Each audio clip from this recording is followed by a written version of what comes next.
Monty looking for something. God. We're rolling the RNG. He's got Pause. In the next few seconds, I'm going to show you something. There's something odd in this clip. See if you can figure it out.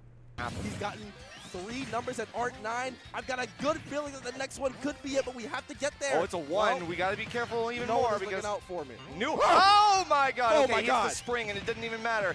Okay, we still have 3. 1. Bro, please, you know what number I need. If Oh anyone's out- my God! God! Oh my God! I said the There's electric. no I way! saw the electric property come out and I thought it was over, but no. Did you catch it? If it isn't obvious already, this is a Game 5 last hit scenario clip from Patchwork 2024, a local major in Raleigh, North Carolina. This set is between Monty and Raph, and as you can see, it's very, very close nearing the end, and we're getting to a timeout situation. Now, what's odd with this clip is something that you'd probably not initially say.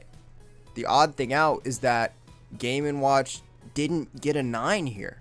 If you're confused at what I'm saying, it's probably for good reason. If you know anything about Game & Watch's move, Judge, you know that it can roll between a 1 and a 9.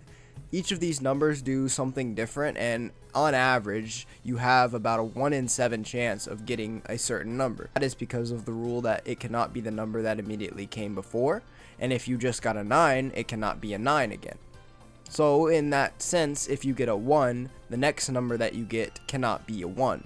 If you get a 4, it cannot be a 4, and so on. Now, a little known fact about Smash Ultimate is that Game & Watch's Judge actually functions a little bit differently in the last 5 seconds of the match. Once the 5 seconds come on the screen and you can see the countdown for 5 seconds visible on the actual screen in big numbers, the properties of that go into what determines the number that comes out of Game & Watch's Judge actually change. I didn't even know this until I saw this tweet yesterday, stating that Game & Watch has a 50% chance of landing a 9 when in last place during the last seconds of a match. That's why this clip is so strange, because it's not just unlucky that he didn't normally get the chance of getting a 9. It's ultra unlucky because he didn't get the 50% chance of getting a 9 in the last 5 seconds of the game. Later down the line, I managed to do some more digging and I found out that they also posted this piece of code, which is apparently what goes into the calculations of determining what comes out of Game & Watch's 9. Now, I'm not going to go through and actually determine what this code actually is because there's a lot of stuff going in here, but I decided, okay, we need to test this out. I have to see if this is actually true or not. So for the first experiment I did, I wanted to see if it's actually 50% when there is a stock difference. In the clip, as you could see before, they were equal stocks, so maybe this chance is different. My first experiment went as shown. 4, 3, 2, 1, time. I was able to get a 9 first try. On my second attempt, I had an interesting result. 4, 3, 2, 1, time. At first, I didn't get the 9, so I must have rolled the bad 50% chance. I ended up missing Alex over here, but I did actually get the 9 on the second attempt. After that, I did 2 more, and on both of the second ones, I did not get a 9, which meant out of those 3 times, I rolled it bad. I rolled the bad 50% 3 out of 4 times there.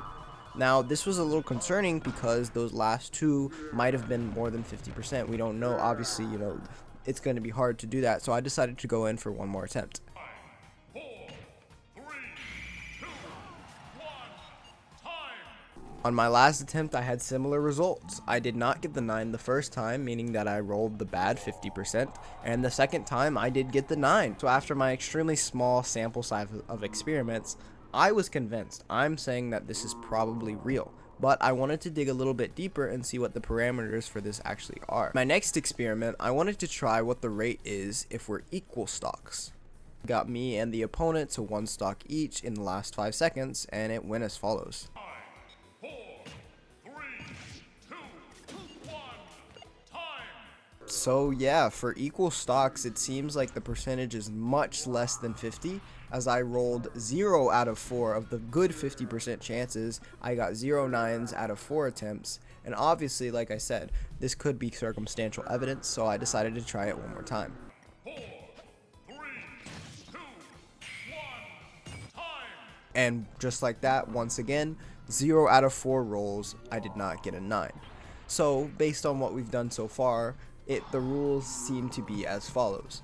If you and your opponent are 1 stock each, with 5 seconds left in the match, the 9 judge roll is the exact same percentage as it always is. However, if you are at a stock deficit, your opponent is at 2 stocks and you're at 1 stock, it seems like it begins to judge 50% of the time. If you do lots and lots of attempts, you'll see you'll get more even options, you'll probably even out. However, if you do 3 like me, you might end up seeing yourself get 3 out of 4 or 4 out of 5 bad rolls and think that it's not 50%, when in reality it is. I did not do research into the other modes, including time and stamina mode, so there could be some sort of way that the game checks to see if you're significantly losing to your opponent in the last 5 seconds, because it appears that this sort of Easter egg was added into the game, almost like a comeback mechanic.